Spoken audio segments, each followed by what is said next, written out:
just tuned in to LYTE Talks, and my name is Nickeema Lyte, and we are growing in faith, giving hope, and walking in mental, emotional, and spiritual healing. And today, we're going to be talking about waiting well. Yeah, waiting. I want to get my bun in this frame. Good morning!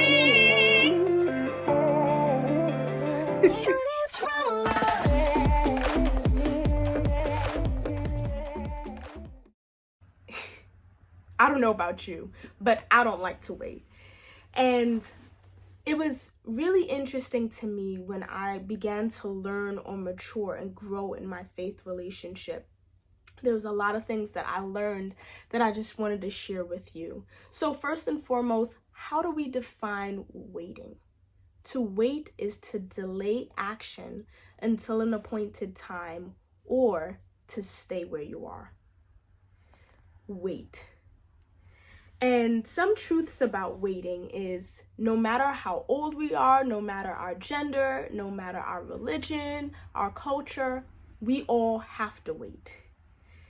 The challenge is how we wait or the waiting well, but that part is unavoidable. We all have to wait.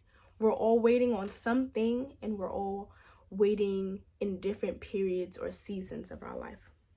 But the battle with our culture today is there's so many opportunities to skip the waiting period, or so it seems, because looks can be deceiving. But the impatience or the impulsiveness in us tells us that we don't have to wait. Let's get what we want now. And even things that we experience today is when I think about New York City and me waiting on public transportation, there's apps on my phone that I can look at how long my wait will be.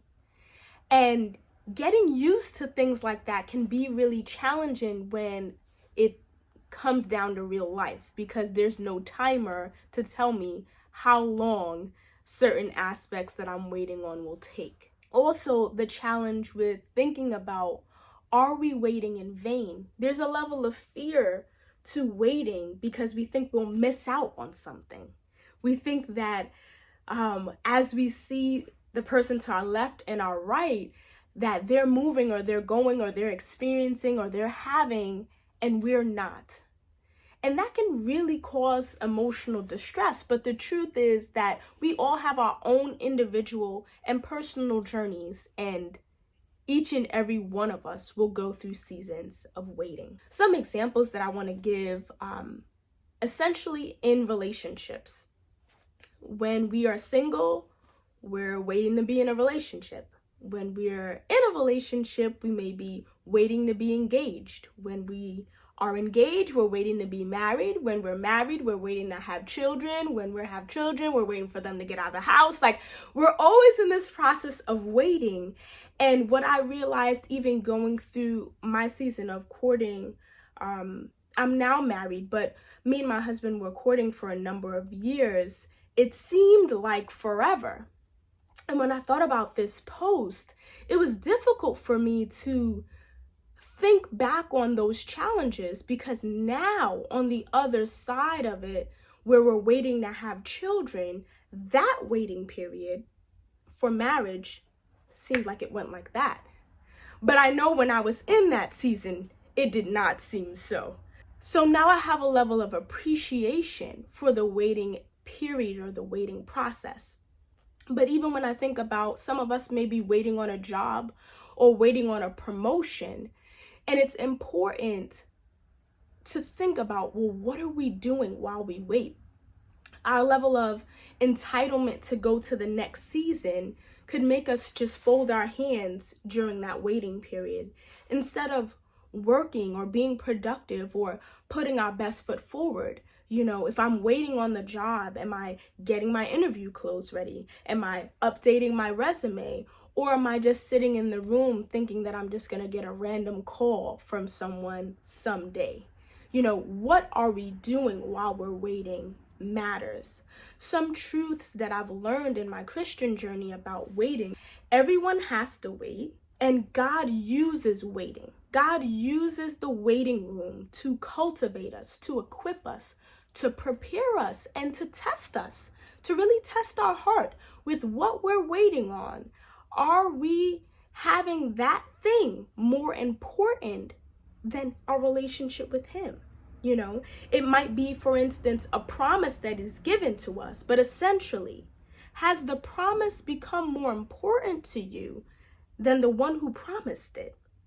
So putting into perspective, during that waiting process, there's a level of maturity that can happen. Another truth about waiting is waiting takes courage.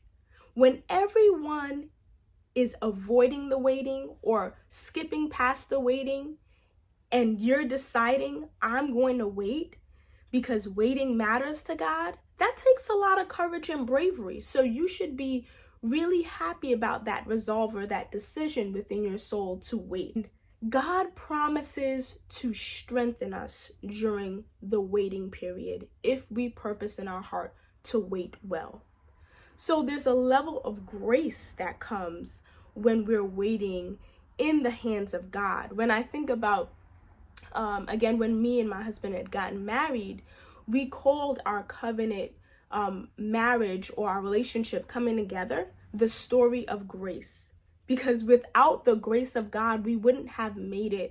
We would not be continually making it, and everything that we have planned in the future. We know that we need the grace of God to wait and to wait well. Another truth about waiting is how you wait matters to God. It matters to God how you wait. You know, I think of the kid screaming in the car because he's waiting for that parent to give him the French fries. And the mom or dad might be blowing them because they're hot, but he's kicking, screaming, doesn't know that it's for his protection and essentially going to be better if he waits. How we wait matters to God. Or are we staring at the pot, waiting for that water to boil instead of attending to other tasks that we might have to do? Some action steps that I think are important. Accepting the process of waiting. You know, we can be so focused on the destination that we forget that this life is a journey and the process is important.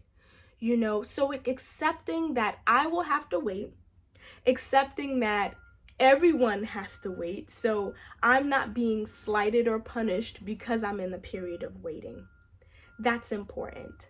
Another important action step is to avoid or be careful of the comparison conflict. And what I mean by that is, in our period or season of waiting, it can be very easy to look out the window to see how everybody else is doing.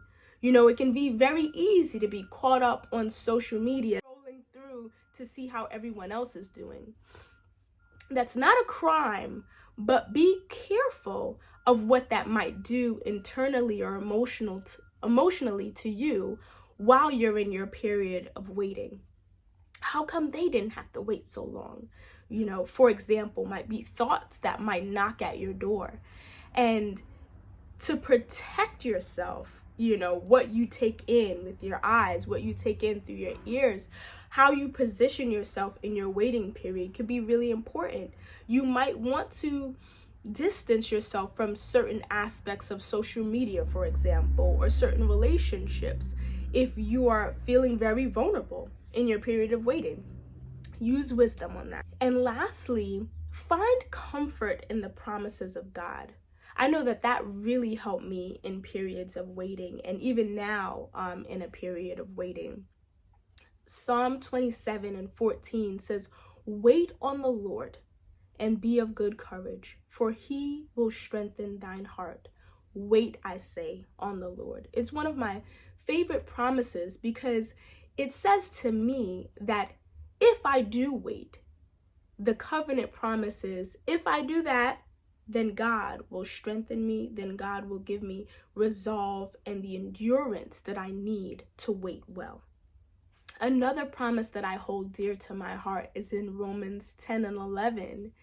And it says, "Those that trust and rely on the Lord shall never be put to shame or disappointed." You're not waiting in vain.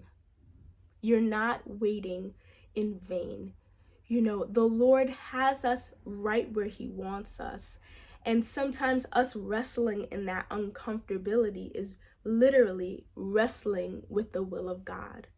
So rest in that promise that waiting will not put you to shame. Waiting will not put you to a place of embarrassment or disappoint. There is a reason for the wait. We're not waiting in vain. So I hope that this process can be a little bit more encouraging to you in your wait, whether it be waiting on healing, waiting on a new job, waiting on a relationship. There's so many different things that we may be waiting on, but it matters how you wait. So remember, you can't change the world by the way you look at it, but by the way you live it. Like, comment, share, and subscribe, and tune in for more content like this. Go forth and shine your light.